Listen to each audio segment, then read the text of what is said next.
मुसलमान मुल्क की आज़ादी के बाद इस तरह के मसाइल में घिरा हुआ है। All India Muslim personal board ने शुक्रवार को कहा, वाराणसी जिला अदालत ने ज्ञानवापी मस्जिद के परिसर स्थित तहखाने में पूजा करने की अनुमति देने संबंधित फैसले पर जल्दबाजी की है। कहा, वो न्याय पाने के लिए इस मामले को सुप्रीम कोर्ट तक ले जाएंगे। बोर्ड के मुस्लिम संगठनों ने कहा कि वो अपनी चिंताओं से अवगत कराने के लिए राष्ट्रपति द्रौपदी मुर्मू से समय मांग रहे हैं और वो देश के चीफ जस्टिस को भी पत्र लिख सकते हैं। मुस्लिम बोर्ड ने ये भी कहा कि देश में उत्पन्न होने वाले विवादों को रोकने के लिए पूजा स्थल अधिनियम 1991 को लागू किया जाना चाहिए। इलाहाबाद कोर्ट ने ज्ञानवापी मस्जिद परिसर में स्थित तहखाने में पूजा की अनुमति देने वाले वाराणसी की अदालत के आदेश के खिलाफ दायर अपील पर मस्जिद कमेटी को तत्काल राहत देने से शुक्रवार को इनकार कर दिया। ज्ञानवापी मस्जिद का प्रबंधन करने वाली अंजुम इंतजामिया मस्जिद कमेटी ने वाराणसी की अदालत के आदेश को चुनौती देते हुए हाई कोर्ट में अपील दायर की थी। न्यायमूर्ति रोहित रंजन अग्रवाल ने मस्जिद कमेटी की अपील पर सुनवाई करते हुए आदेश पारित किया। अगली सुनवाई 6 फरवरी को होगी।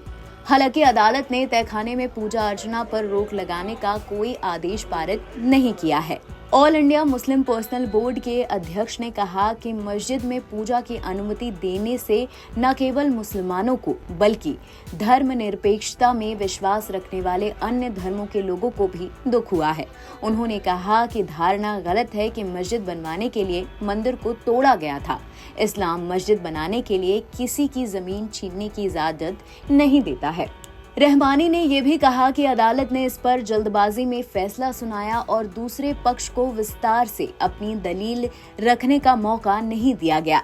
इससे न्यायपालिका में अल्पसंख्यकों के विश्वास को ठेस पहुंची है। बाबरी मस्जिद के फैसले में ये स्वीकार किया गया था कि मस्जिद बनाने के लिए मंदिर को नहीं गिराया गया है, बल्कि आस्था के आधार पर दूसरे के पक्ष में फैसला सुनाया गया था। अदालत को तथ्यों के आधार पर फैसला देना चाहिए, न कि आस्था के आधार पर। उन्होंने कहा कि पूजा स्थल अधिनियम एक बहुत महत्वपूर्ण कानून है, क्योंकि हम इसके माध्यम से विवादों को रोक सकते हैं। वाराणसी की अदालत ने 31 जनवरी को दिए गए अपने आदेश में हिंदू श्रद्धालुओं को ज्ञानवापी मस्जिद परिसर स्थित तहखाने में पूजा अर्चना करने की अनुमति दे दी थी। अदालत ने कहा था कि जिला प्रशासन अगले 7 दिन में इस संबंध में आवश्यक व्यवस्था करे। NBT ऑनलाइन की रिपोर्ट।